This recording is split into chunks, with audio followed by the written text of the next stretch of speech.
여러분 안녕하십니까? 계속해서 뉴스데스크 제주입니다. 깊은 바닷속에 들어갔다가 잠수병에 걸리거나 유독가스에 중독되면 고압 산소 치료기, 이른바 챔버에서 치료를 받아야 하는데요. 제주 의료원이 응급 환자들을 받지 못하는 바람에 1분 1초가 급한 환자들이 멀리 서귀포 의료원으로 가는 일이 벌어지고 있습니다. 조인호 기자가 보도합니다. 화력발전소 공사 현장에서 바닷속에 들어갔던 다이버가 의식을 잃고 쓰러졌습니다. 제주 시내 종합병원으로 옮겨진 뒤에도 온몸이 마비돼 고압 산소 치료기, 챔버가 있는 병원으로 빨리 옮겨야 한다는 진단을 받았습니다. 그런데 이 다이버는 병원에서 15분 거리인 제주 의료원 대신 1시간 이상 걸리는 서귀포 의료원으로 옮겨졌습니다. 치매 환자를 주로 받는 제주 의료원에는 24시간 운영되는 응급실이나 중환자실이 없어 중증 응급 환자들이 치료를 받을 수 없기 때문입니다. 네, 저희는 이제 응급실하고 중환자실이 없어서 그러니까 상태가 중한 경우에는 이제 계속 치료가 필요한데 그런 경우에 되도록이면은 그 서귀포병원에 입원해서 그쪽에서 치료받도록 권고를 하고 있어요. 지난해 7월에도 제주시 용담동의 펜션에서 스스로 목숨을 끊으려다 일산화탄소에 중독된 환자들도 가까운 제주 의료원 대신 서귀포 의료원으로 이송되기도 했습니다. 이 때문에 제주도는 제주 의료원의 챔버를 제주대 병원으로 옮기는 방안을 협의했지만 운영 비용이 만만치 않다 보니 무산됐습니다. 무슨 돈이 안 된다는 얘기죠. 쉽게 얘기한다면. 그래서 아무도 안 오는 겁니다. 종합병원에. 다른 병원에서. 현재로서는 그럼 서귀포 의료원 이용할 수밖에 없습니다. 현재로서는. 우리 제주도 입장에서는. 막대한 예산을 들여 의료 장비를 도입해놓고 어떻게 운영할지 대책을 세우지 못하는 사이에 골든타임이 아쉬운 환자들의 생명까지 위협받고 있습니다. MBC 뉴스 조인호입니다. 제주에서 올 들어 세 번째 중증 열성 혈소판 감소 증후군인 SFTS 환자가 발생했습니다. 서귀포 서부보건소는 지난 5일 서귀포시에 거주하는 72살 A씨가 제주대학교 병원에서 SFTS 양성 판정을 받았다고 밝혔습니다. A씨는 최근 야외에서 살충제 살포와 텃밭 작업을 한 뒤 오한 증상이 나타나 병원을 찾은 것으로 전해졌습니다.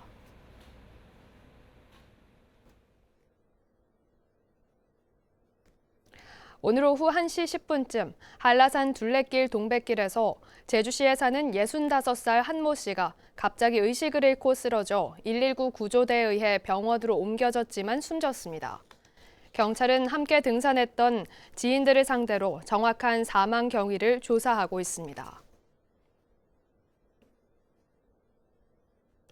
어제 오후 2시 20분쯤 서귀포 삼달포구 남쪽 200km 해상에서 1.4톤급 모터보트가 좌초됐지만 선장 46살 K씨 등 3명은 갯바위로 탈출해 인명피해는 없었습니다.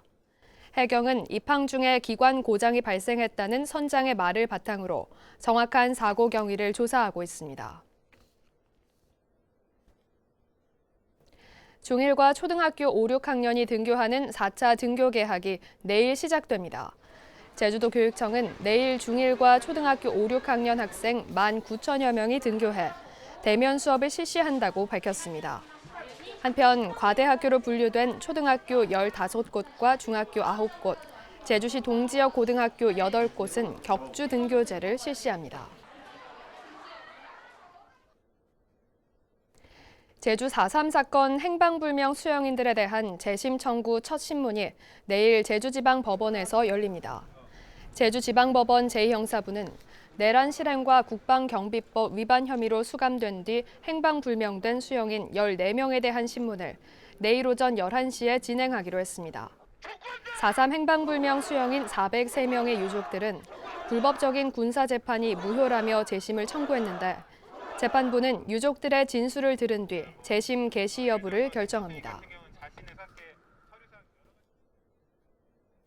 해군이 홈페이지에서 제주 해군기지 반대 글을 삭제한 것은 위법이 아니라는 대법원 판결에 대해 해군기지 반대 단체들이 반발하고 있습니다. 강정마을 해군기지 반대주민회 등은 논평을 통해 대법원이 국가 정책에 대한 반대 의견은 삭제해도 좋은 것이라고 판결한 것은 민주주의의 근간을 뒤흔들고 표현의 자유를 전면 부정하는 것이라고 주장했습니다. 음주운전 경력 논란이 일고 있는 김태엽 서귀포시장 내정자에 대해 서귀포시청 공무원 노조가 지지하고 나섰습니다. 전국 공무원 노동조합 서귀포시 지부는 논평을 통해 아쉬움이 남지만 차선의 적임자라며 김 내정자가 임명되면 공직사회 활력과 시민을 위한 봉사에 보답할 것을 간청한다고 밝혔습니다.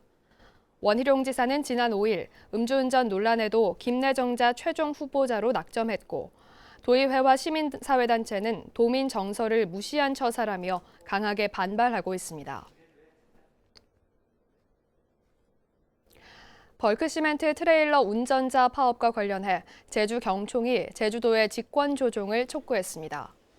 제주경영자총협회는 파업 장기화로 건설업 관련 산업이 심각한 타격을 받고 있고 공공부문 공사도 일제히 중단돼 도민들이 피해를 받고 있다고 주장했습니다. 이들은 세 차례 교섭이 결렬된 만큼 제주도가 보다 적극적으로 직권 조정에 나서야 한다고 강조했습니다. 제주 지역에서 농업인 월급제가 시행되고 있지만 농가들의 참여가 저조한 것으로 나타났습니다. 농협중앙회 제주본부에 따르면 지난해 농업인 월급제 시범 사업에 참여한 농가는 도내 4개 지역 농협의 67명으로 전체 조합원의 1%에 그쳤습니다. 올해도 도내 19개 지역 농협 가운데 조천과 고산 등 6개 농협만 참여 의사를 밝혔습니다. 농업인 월급제는 농산물 수확기에 편중된 농업소득의 일부를 농가당 30만 원에서 300만 원까지 선 지급해 농가의 경제적 부담을 줄이는 제도입니다. 추락이나 중독, 감전 등 생활 안전사고 10건 가운데 3건은 가정에서 발생하는 것으로 나타났습니다.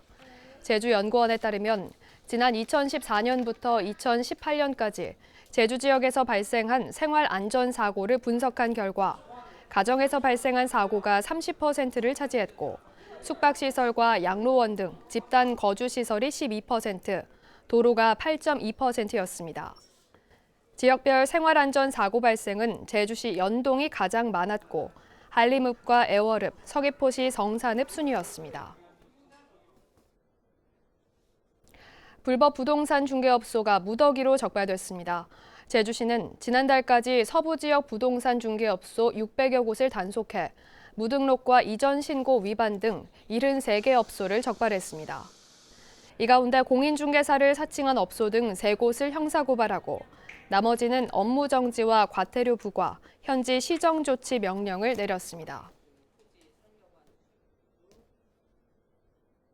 뉴스데스크 제주를 마치겠습니다. 여러분 고맙습니다.